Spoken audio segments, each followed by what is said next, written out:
Saudara nyo tamu cai ziat di pantai Pasi Luah Calang Aceh Jaya. Tengok hana ramai urang sepi-sepi tamu cai ziat tentang pentingnya. Alhamdulillah, puja ke Rabbi yang maha suci, maha kuasa. Si ada piyo do bineh pati, cukup halepi ayub arun muda. Mono ke bagota kalon dali indahan sakri di Aceh Jaya. Nyo di Calang hai bang putih di lagak dat pati jamu banyak.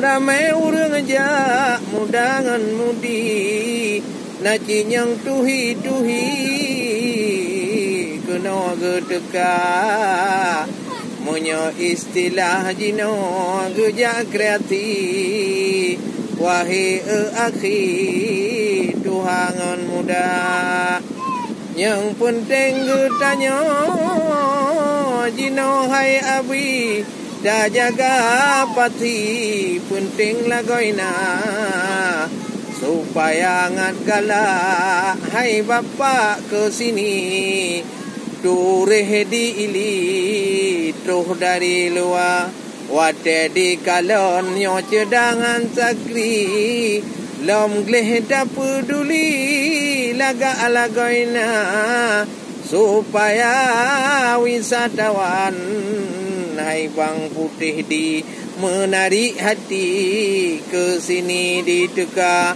nyo ke yang penting daweng nyo rupi bagi ban hai abi ngat damong belanja menancit damekat makanan ngon kupi benar hai abi